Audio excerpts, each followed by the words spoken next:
सलाम दोस्तों, आज हम एक महत्वपूर्ण और संवेदनशील विषय पर चर्चा करेंगे जो न केवल चीन में रहने वाले मुसलमानों के जीवन को प्रभावित करता है बल्कि वैश्विक स्तर पर भी चर्चा का विषय बना हुआ है। चीन में मुसलमानों की मौजूदगी एक प्राचीन इतिहास रखती है और उनकी सांस्कृतिक विविधता, धार्मिक विश्वास और सामाजिक परिस्थितियां देश की बहुसांस्कृतिक पहचान का हिस्सा है। इस अध्ययन में हम जानेंगे कि कैसे चीन में हुए और उइगर मुसलमानों की पहचान, धार्मिक जीवन, सरकारी नीतियां और सामाजिक आर्थिक स्थिति का आपस में संबंध है। साथ ही हम यह भी समझेंगे कि इन चुनौतियों का सामना करते हुए वे अपनी पहचान और धार्मिक स्वतंत्रता की रक्षा कैसे कर रहे हैं।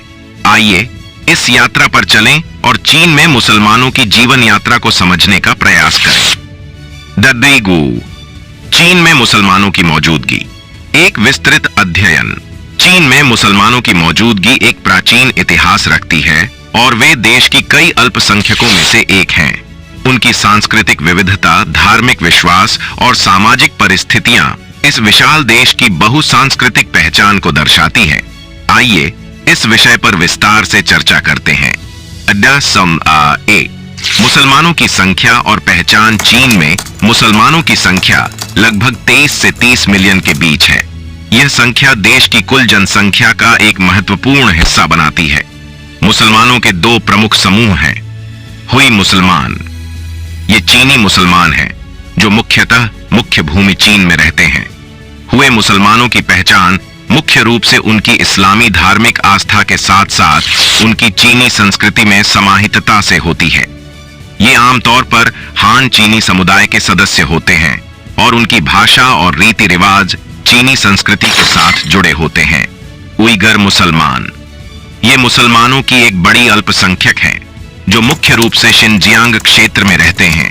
उइगर मुसलमानों की संस्कृति, भाषा और धार्मिक मान्यताएं अलग हैं। उइगर संस्कृति तुर्की संस्कृति से प्रभावित है और उनकी भाषा उइगर भाषा है जो तुर्किक भाषाओं के समूह में आती है। दो, सांस्कृतिक और धार्मिक जीवन। चीन में मुसलमानों का सांस्कृतिक जीवन बहुत विविध है। वे अपनी धार्मिक आस्था को बनाए रखते हुए चीनी समाज में भी शामिल होते हैं। उनकी धार्मिक गतिविधियों में शामिल हैं मस्जिदें। मुसलमानों के लिए मस्जिदें महत्वपूर्ण पूजा स्थल हैं।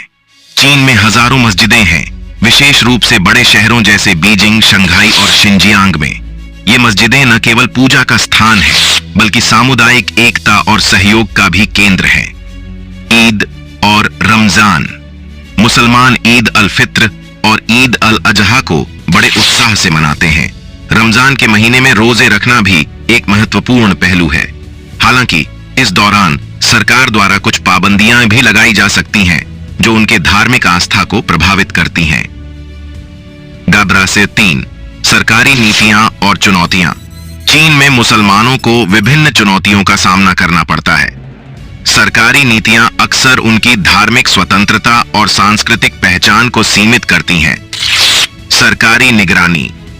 चीन की सरकार मुसलमानों की धार्मिक गतिविधियों पर कड़ी निगरानी रखती है, विशेषकर उइगर मुसलमानों के साथ।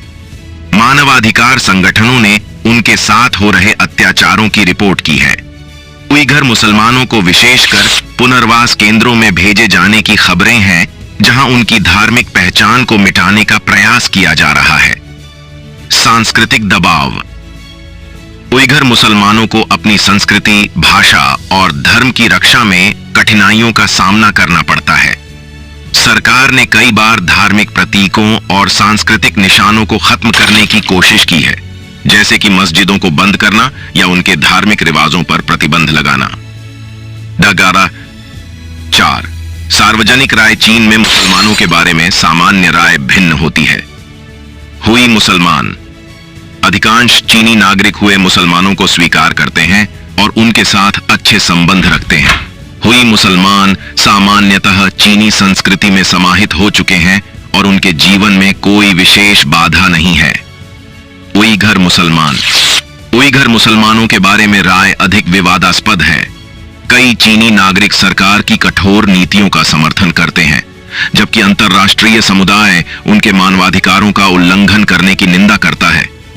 उइगर मुसलमानों के खिलाफ सरकारी कार्रवाइयों की वजह से दुनिया भर में चिंताएं बढ़ रही हैं। 5. आर्थिक और सामाजिक स्थितियां। चीन में मुसलमानों की आर्थिक स्थिति भिन्न है। अधिकांश हुए मुसलमान सामान्य रूप से आर्थिक रूप से सुरक्षित हैं, जबकि उइगर मुसलमानों में विशेष रूप से गरीबी और बेरोजगारी अधिक पाई जाती है। सरकारी विकासात्मक योजनाएं उनके क्षेत्रों में कम हैं, जिसके कारण उनकी जीवन में सुधार नहीं आ रहा है। उइगर मुसलमानों के लिए शिक्षा और रोजगार के अवसर सीमित हैं और कई परिवार आर्थिक तंगी का सामना कर रहे हैं।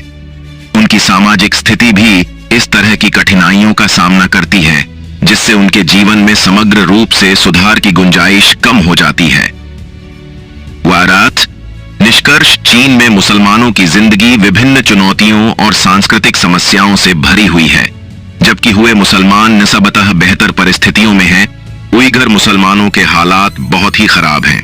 उनकी पहचान, धार्मिक स्वतंत्रता और मानवाधिकारों का उल्लंघन दुनिया भर में चिंता का विषय है।